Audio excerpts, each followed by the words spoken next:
Now, the overthrow of the Syrian dictator Bashar al Assad has also raised questions about the status of the large number of Syrians who fled to Europe during the civil war. Some governments are already hatching plans to deport Syrians or suspend their asylum claims. Nearly 1 million Syrian nationals are currently living in Germany. Of those, just over 5,000 have had asylum claims approved. More than 320,000 have refugee status. Around 330,000 have been granted what's known as subsidiary protection. That means they could face serious harm in their home country. And nearly 60,000 have been given leave to remain while their claims for asylum or refugee status are processed. DW has been speaking to Syrians based in Berlin and asking them for their reaction to the events of the last days. Joy in Berlin on that day Syrians worldwide will never forget. The downfall of a regime and the hoped for rise of a new Syria. Berlin IT engineer Marai al-Marai and his compatriots celebrated. Al-Marai got through to his mom as well. I called my mother. I couldn't speak. I cried and laughed at the same time. In the background, in my head, I couldn't believe that Assad was gone. I lived 44 years in Syria, ruled by Assad and before him his father. And I've always been afraid of this regime. Al-Marai's family is from Hama, the site just last week of perhaps the turning point in the long civil war, when rebels overran government forces on the way to taking Damascus. Back in Berlin, another Syrian, student Jobran Azam, too, is overjoyed, even writing a poem to this moment. He's among the hundreds of thousands of Syrians granted protected status here, but unlike Al-Marai, a new German citizen, Azam may not be allowed to stay. Like other countries, Germany is suspending decisions on asylum claims by Syrian nationals. I don't think Germany will simply send people back to their homeland. We're building something, and I'm still studying here. And those who the Germans have supported here for 4, 5, 6, 7 years, to just throw it away and send us home? I don't believe that. As much as they'd like to be back home, these Syrians in Germany see an evolution there after the revolution.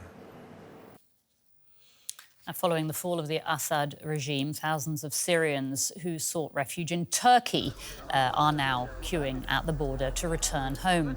Turkish authorities have set up additional checkpoints 5 kilometres from the border crossings into Syria to help manage the heavy traffic. Many Syrians in Turkey are excited to return home after years in exile, but there is concern about the humanitarian situation that awaits them after years of brutal fighting. And we can cross over now to the UN Resident and Humanitarian Coordinator for Syria, Adam Abdelmoula, who is in Damascus. Thank you so much for your time. Prime Minister, the new Prime Minister, al-Bashir, is urging Syrian refugees to come home. Can you tell us whether the support, the resources that they will need will be there waiting for them? Thank you for having me. Let me just give you an overview of the humanitarian situation in Syria and then answer your question as to whether or not the country is ready to receive large numbers of Syrian returnees. We started 2024 with 16.7 million people who live inside Syria needing humanitarian assistance. And we asked for $4.1 billion to meet their needs. Out of that, we only received less than 30%, and we are in the last month of the year. Then in September, due to the fighting in Lebanon, we received more than 600,000 Syrians and Lebanese fleeing the war in Lebanon, mostly Syrians, who still remain in the country.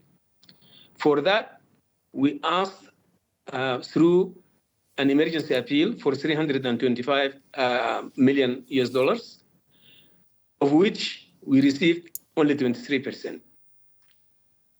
During the last incursion of the rebels that led to the downfall of the Assad regime, 370,000 people have been displaced.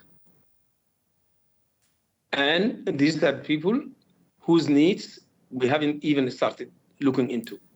So can I assume that your answer is that there isn't the support waiting for Syrians who might want to come home? Absolutely not. The social services have crumbled, as you know, after 14 years of crisis. Basic infrastructure from the water supply and the